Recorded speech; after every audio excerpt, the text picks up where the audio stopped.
Hello and welcome along to another episode of this brand new series from FM20 with Macclesfield Town. We're back for episode 2 today and it is our first game of the EFL League 2 season and we're going away to Exeter, who are promotion chasing. So it's going to be a difficult test and it's going to be a difficult challenge across the season. So very quickly as we start on the dynamic screen, if you did miss episode 1, please do catch up in the eye above. You can meet the squad, you can see the challenge we're up against, and you can see exactly why we've picked Macclesfield Town. As this weekend series continues for the whole season, every Saturday and Sunday at 1 PM. So if you are looking forward to this first game today, please do put a thumbs up on the video, subscribe down below and turn that notification bell on. You'll get alerts as daily content releases on the channel from this series, our 2 long-term stories, and our weekly live streams as well. But we started on the dynamic screen for a particular reason. Our team cohesion's abysmal because most of the players we met in the last episode were new to the club, and we've brought in even more. The managerial support's poor because our reputation's low, and our dressing room atmosphere is just average after a decent pre-season. But I want to start you with finances as well, as we are nearly £1 million in debt, and that's actually an improvement after pre-season. The club info states the finances as insecure, and the chairman is looking desperately to sell the club. It's his main item on the club culture, and his owner status is listen to offers. So there are a lot of problems for us to deal with. However, we have been able to wheel and deal a bit. No embargoes yet, no sign of a takeover, so we've managed to get loads of people off the wage bill and try and replace them with a few youngsters as free agents and a few good loan stars as well. So I'm hoping what we've done will allow us to stay up in the league this year. And the reason I'm quite confident, as we go and have a quick look, is that we have got a couple of people, including the media, thinking we'll survive now. So the media have got us above both Morecambe and Leyton Orient, and significantly in terms of odds as well. So we're now expected to finish 22nd. And as I said in the last episode, because of the Bury situation, only one club goes down this year. So I'm really looking forward to what we can achieve, and I'm hoping we can stay up. Fingers crossed, we'll be able to eclipse the real life finish, and we'll be able to avoid administration, points deductions, and an embargo at a crucial time. There is one very quick bit of news I've got to give you before we start today as well. You will notice there is a different first round opponent in the Carabao Cup. So unfortunately the save crashed after a day and we had to start it again. We couldn't skip past day 1 for some reason. So we've now got Burton in the Carabao Cup. The leasing.com trophy draw's been made. We've got Rotherham, Accrington and Leicester. So 2 League 1 sides and a top under 23 team. No chance of getting through there. But the main reason we're here today is to play our first game against Exeter and to look through what has been a spectacular transfer window. Lots of players out off the wage bill, most of the ones we'd hoped for as well, and a few coming in I think will make a big difference. So let's go and have a look at the transfers and see how we've got on. We're looking for one more player at the moment, a left back on loan for the season, but as it stands we've done a load of good work. So there were loads of deals done already before we started, all the way down to Shiloh Tracy there. We have managed to bring in, how many is that? 8 players, 2 on loan and 6 free agents. And on the way out of the club, we have got 8 players on loan, a free deal and a player sold for a fee. So let's start with the outs before we do anything else. And you'll notice on this list is almost everyone in the last episode we said we'd like to get rid of, as well as 2 or 3 of the lads that we've already bought in. So I'm really pleased with where we're going at the moment and I'm hoping this will work out. So the first 2 players that left, and immediately almost, were to Dagenham and Redbridge, and the first one was the biggest earner, Peter Vincenti. He's going back to a level he's been successful at in the past, and at 33 years of age now, declining physically, we had to get him off the wage bill. Dagenham are paying the full £1,000 a week, and that meant we could get on with signings quickly. So I'm really thankful for Dagenham, I'm thankful to Peter, and I think this is going to be the most crucial moment for us. So we wish him the best in the National League, and we've got money to spend in terms of wages straight away. And you can see we did it almost immediately after. But the second one to Dagenham was Ben Tollett, the young right winger we talked about loaning him out. And again, they're paying his full £650 a week. So no problem with him leaving. The same for Harry Hamblin to Yeovil, £600 a week. And he's playing in the National League. Is exactly what we wanted. We'll leave the next 2 loan players because they're both ones who are on the in-screen. And then we've got Ben Stevens, who's probably the biggest surprise. He was talked about as being a first team player. He has declined to 2.5 star, and I felt like he needed first team football, so he'll get that at Chesterfield, one of the favourites in the National League. And that suggests to you that we've managed to get a lot of players in, because he was very close to the first 11 in the last episode. And then Joe Mascot, the last one, he wasn't in as well. So that's the loan players that were already at the club, the ones who have left on loan. And we've got 2 permanents as well. So Adam Dawson, the right midfielder, to Hereford for 8.75 thousand. We're just delighted to get rid of him, to be honest. He was on 800 quid a week and he's now off the wage bill. He's a National League North player and that's where he's going to be. So the fans and the board are unhappy at how much we've got for him, but they're not going to regret it later on because he's allowed us to sign other people. So Adam Dawson on his way. He didn't suit our tactic anyway, and we're pleased to see the back of him. Michael Rose is the last one, the 36-year-old at the time, now 37.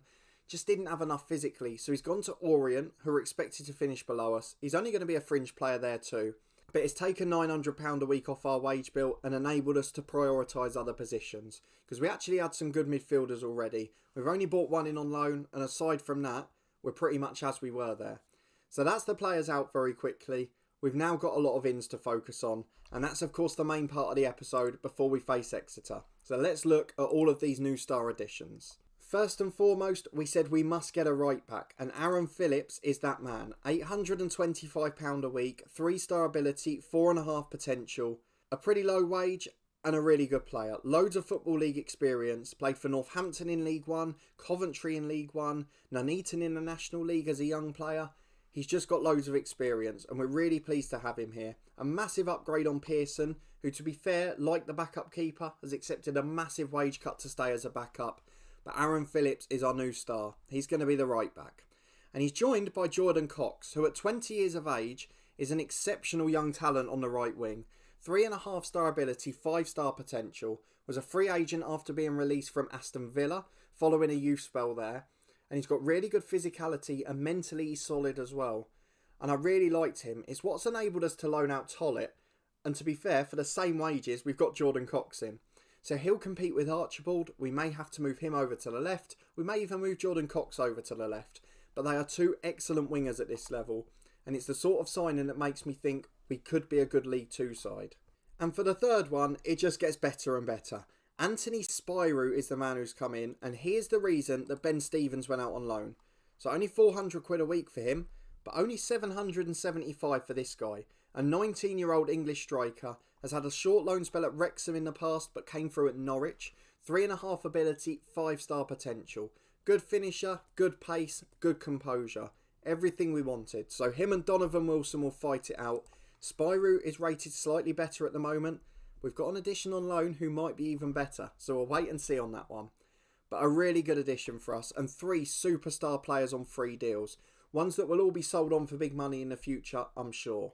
And then while we were on the subject of young players, we just tried to bring some in on cheap wages. So if we weren't able to do any other business, we could keep them as backups, or we could loan them out for their full wages because they wouldn't be on much. And Kieran Jones is the first of those. He's gone to the National League with Chorley. He's 2.5-star ability and he's got 5-star potential.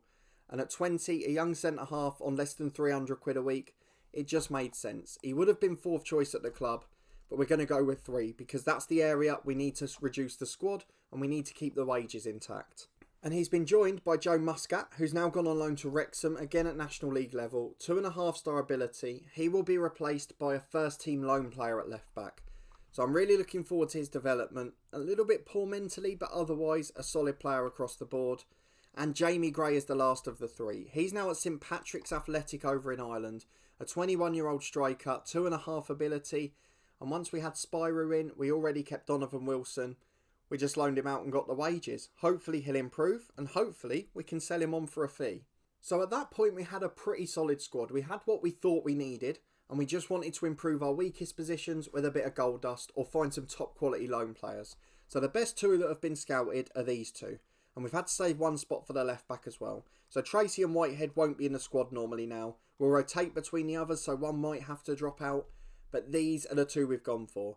Kian Flanagan from Crystal Palace, a central midfielder at 19 years of age. 4-star ability, 5-star potential. £1,000 a week, our joint highest, but he's well worth it. I mean, look at his quality there.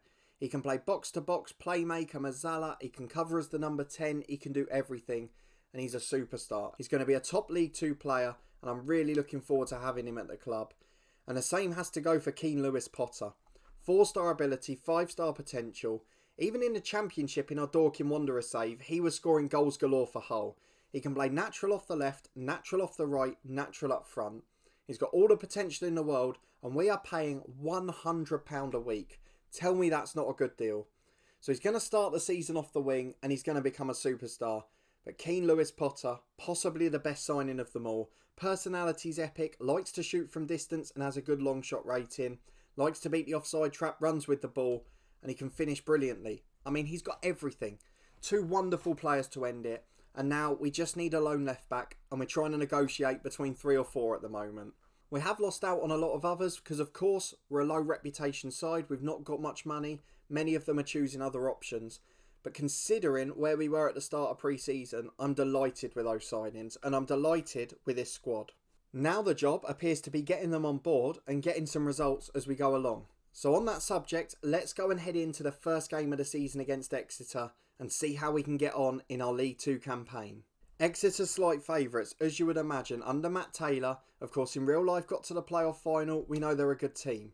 And we're playing with our classic 4-3-3. We'll go and pick the first 11 now, and then we'll go and get into it. What I do very quickly want to show you is some of the wage cuts. So Reece Charles Cook from £1,000 a week to £500. James Pearson from £800 a week to £400. Incredible deals, really. David Fitzpatrick, the left back, from £825 a week to £400. It's been a really important spell for us, and those boys have been as helpful as the ones we've signed because they've helped us reach the top. So I'm going to pick this team, and we'll be back in a moment to show you who's going to play in the first game of the season. So here is our squad for the opening day of the League 2 season, and I feel a little bit more confident having laid it out. We are making a decision to try and give us a few less debuts than normal, or a few players that were at the club at the start of pre-season. So as a result, Jordan Cox and Anthony Spyrou will be on the bench for now. We're going to leave a couple of others there, and we're going to stick with what I think is probably our best squad on paper, with the exception possibly of those two. I want to give Donovan Wilson a chance because he's improving mentally and technically at the moment. And I also want to do the same for both Lewis Potter and Archibald, who I believe can be special for us, particularly away from home. So we've got Jonathan Mitchell in goal, still the joint best player at the club. Aaron Phillips, the new right back, with David Fitzpatrick on the left. He's waiting to be replaced by a new Lone Star. And then Kelleher and Cameron at centre half. Kelleher very similar to Horsfall, and Horsfall a bit quicker. But what I've gone for is a deeper defensive line and will soak up pressure away from home. We've got Jack McCourt sitting in front of those. Kirby and Flanagan, the two loanies in midfield. Flanagan given the free licence as an advanced playmaker on attack. And then Kirby will do all the dirty work and probably pick up a record number of yellow cards on this channel. Archibald an inverted winger, as is Lewis Potter. One on attack, one on support. And Donovan Wilson up front. But some real good game changers on the bench. I'm confident going into the season that we will survive. I don't know about this game. I don't know about the tactic just yet. But what we've gone for is a counter-attacking, cautious mentality. Lower defensive line and line of engagement. But when we get to that line, we're going to make sure we try and get it off them. We're not going to counter-press high up the pitch though. But when we get the ball, we counter. We distribute quickly. We get forward quickly. Higher tempo, more direct passing. Run at the defence more with the players we've managed to sign. And I hope we're going to be able to do something special as a result. The idea is get it to that front four. Flanagan, Archibald, Potter and Wilson. Let them run at the defence, let them take them on, let them have a pop from distance, and let's get some magic. Cox and Spyrou can replace them off the bench. Ganua's a good player as well, and I feel confident we can survive. So let's go and test that theory against Exeter. And I've got to take the keeper off the bench because we haven't got someone homegrown at the club. So Charles Cook comes out. Let's get into the first game of the season. And we're probably coming up against one of the most unorthodox formations in League 2. It's sort of a diamond in midfield, but a back five first. Dean Moxey's in the middle, Aaron Martin too, lots of experience. They've got a really good side actually. Ryan Bowman up front, a prolific goal scorer at this level. There's going to be a big test today. So this might not be the best challenge for us to start with, but we're going to encourage the lads. We're going to get into the first half and hopefully we can put up a fight. Ryan Bowman with a kick off to Taylor. We're immediately on the back foot, but we're against a promotion contender. So if we can stay in this game, I'll be quite happy to be honest. As Dickinson tries to deliver, back to Collins. We will speed up the highlights in a minute, but we weren't expecting to start with one. And we don't want it to be a goal here, as Dickinson from the left, challenged by Phillips, but it's still into the box. Fitzpatrick heads away, but not really completely clear. So let's go and make those changes now. We'll take off replays. We are already slightly faster, so I'm not sure why it's delayed, but let's go and get into it. It's a Taylor corner for Exeter. Moxie against the bar. Oh, we can't get rid of it. Phillips eventually does, and we're still holding on at the moment. So let me know down in the comments where you think we're going to finish this season. I'm interested to get your thoughts. It's probably not been the most promising start, but we're competing, and considering we're one of the bottom sides and Exeter one of the top, that's all we can really ask for in these games. But set pieces are looking a bit of a vulnerability. Taylor delivers into the box. It's down for Law and it's blocked in at the second attempt. The prolific goal scorer, the poacher in the box, Ryan Bowman puts it in. And for the third time in 15 minutes, we've looked vulnerable from a set piece. That is a big problem for the season ahead, particularly with two big centre halves. Martin gets it into Collins. We're getting skinned on the wings. Williams heads against the post and he picks it up on the rebound as well. Where on earth is the defence there? It's not the most coherent start. You can see the team cohesion struggling, but I'm hoping we'll be able to get out eventually. And I think we might be on extended highlights. We are. We're going to stay on it for this season, because early on we want to see where the problems have come from. As Collins gets it on the edge to Parks. Into the back post. Bowman down for Williams. Good save by Jonathan Mitchell. We said we're going to need a lot of them this year. And to be honest, Exeter are completely dominant here. They're on the front foot and we're not dealing with it well, particularly the set pieces. Cameron up to Martin, to the edge of the box, back again. Archibald nicks it and goes long. But Donovan Wilson can't get there. It's got to be in the channels for him. McCourt nicks the ball in the middle though. Flanagan picks it up. McCourt again. Up to Wilson. Loses in the air. Falls for Lewis Potter though. Beats the fullback. Into the box. To Wilson. His shot's blocked and cleared. And it falls for Fitzpatrick. The first good chance on camera. But now it's an Exeter set piece. And again, we're so frail from set pieces. It's headed just wide by Moxie. But he's a left back. He's not even brilliant in the air. Why on earth are we so poor from them? Can any of our central midfielders head it? Not really. That's possibly where the issue is. We haven't got anyone else who can head the ball. Jack McCourt's not ideal there either.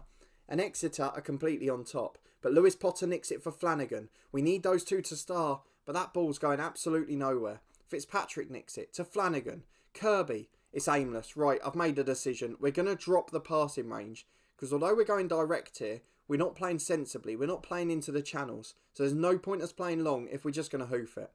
Oh, we've missed a silly header at the back now as well. We managed to nick it and get away. But I can't get a minute's break between the highlights to make the changes. But we might not need it here, as Archibald nicks it on the right hand side, taking on the centre half. He wants to cut inside on that left, but goes back to McCourt. He shoots. Oh, little deflection and the keeper tips it wide. It's a corner kick to Macclesfield. Let's drop that passing directness then, have a bit more faith in ourselves. Hit early crosses we're still going to do. We're still going to whip them. And we're still going to keep it going that way. We've got a corner kick. Can we make it count? Half an hour gone. It's still 1-0 to Exeter. It's going to be an outswinging delivery for Kirby. Into the back post. And again, just as poor from attacking set pieces too. McCourt does nick it. Keeps possession. Lovely delivery, but we don't see where it ends up. And the highlight ends with Exeter in the lead. But Kirby's got a free kick. And we're starting to put a bit of pressure on now. Though every set piece we have looked so poor. Whether it be at our end or when we're attacking. Though we are nicking the ball back well in the middle. McCourt over the top. Wilson chases. Donovan Wilson. Oh, that's brilliant. He rounds the keeper and taps in. And then the flag goes up. After he's gone round the keeper and put it in. He didn't look offside. And I've got to be honest, that is sickening. A brilliant finish though. Flanagan picks it up in the middle. In his own half. Chance to find the right ball. And he goes short to McCourt. He goes long over the left. Lewis Potter will get there. He's got loads of time. Cuts inside. Into the box unopposed. Shoots against the post. Brilliant effort from Lewis Potter. And it's just gone out for a corner kick as Exeter clear it long. But that was a stunning breakaway. Archibald delivers the corner and again there's no one there. Flanagan picks it up again. Archibald delivers. Aaron Martin has won every header in that box. And the offside flag's up again. Promising signs, but we still trail 1-0 at half time. Or will we be? Because Exeter have created one last chance. Bowman gives it away to Cameron, but it falls for Dean Moxie who delivers. Martin heads just over the bar. And it is Exeter 1, Macclesfield 0 at the break. But it's been a really good game and we've had our fair share of chances on the break. So we're going to sympathise with the boys. If we play like this all season and we can sort the set pieces out, I think we'll be alright. To be brutally honest, I think we'll be okay. And considering this is the first game and the team cohesion's not there, there are a lot of positives to come. Having said that, it's Exeter with the early throw in the second half. Moxie delivers, Bowman heads just over. I don't understand, honestly. From the set pieces, I get it if there's not enough. but those two centre-halves have to be more bold from crosses. They're two big, bustling centre-halves. That's what they're there for. And if we're going to let crosses into the box this year, we need to be dominant. So we are going to make some changes now, just 20 minutes remaining. I'm going to take Theo Archibald off and bring on Jordan Cox for his debut. He prefers to be a winger, just going down the right. And we're going to put him on attack, actually. Let's go for it. We'll do the same with Potter too. We'll change him to an inside forward on support, something we've used with great success. Donovan Wilson will be replaced by Spyrou, who we'll give a debut to as well. And I don't know what else we can possibly do at the moment. I don't think anything else improves us yet. So until there's a fitness issue, we'll leave the midfield as it is. And Exeter City have got a corner. Might be two before it's made. Bowman heads just over the bar. Another free header. Who was marking him there? Because how are we losing every single one? I don't quite understand it. Ryan Bowman is very good in the air at League 2 level. But still, it's a little bit too easy. I'm going to bring Corey O'Keefe on in central midfield. He'll come on as the ball winner in replacement for Kirby, who was physically the worst in the team.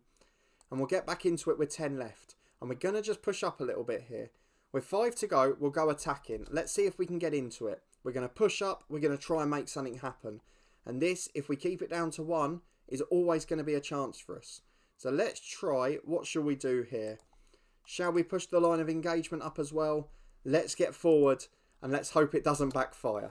3 minutes of stoppage time played, and unfortunately we have lost the game to Exeter. But 1-0 and we had a fair few chances.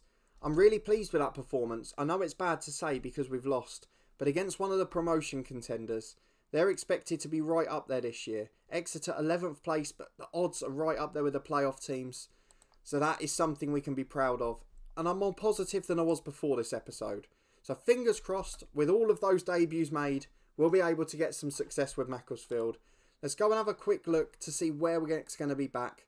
We'll try and leave it a month or so. Of course, the loan window is open till the end of the month. And Stevenage, they're the side who got relegated in real life. So they must be expected to finish down there somewhere. Either that or they had a woeful year. 16th. They lost their first game, so that will be the next episode. Stevenage away on transfer deadline day. Let's see how we get on. But if you did enjoy this first game of the season with Macclesfield, please do put a thumbs up on it. Let me know what you think of the signings, who's the best so far, and is there as much promise in that performance as I think. We'll try and do a lot of work on set pieces in training, and hopefully the rest will resolve itself. Because we did look a threat, we hit the woodwork, and we've got some high potential coming in. If you haven't already, subscribe to the channel for daily FM20 content from my 2 long-term stories. This one will be back tomorrow at 1 PM. It's a regular weekend lunchtime series now. And there's also a stadium review tomorrow at 4:30, so I really hope you look forward to that too. And finally, our live streams continue every Tuesday morning at 10 AM. So if you've never been to one before or you are new to the channel, come along and say hello. We've got a great community and we just have a bit of a laugh. We talk football, sport, food, music, whatever it will be. And we'll play a bit of FM as well. Finally, please do check out the podcast channel in the eye above. It's really doing fantastically at the moment. We've got interviews, vlogs, podcasts, prediction shows. We've talked to loads of professionals, which has been amazing too. And it's growing really rapidly. So thank you so much for your support with it. But a big thanks for watching this one and your continued support of the new series. I really do appreciate it. And I hope to see you next time for a big game at the bottom, as the bottom 2 in real life go head to head. Will we still be financially intact? And will we be able to beat Stevenage?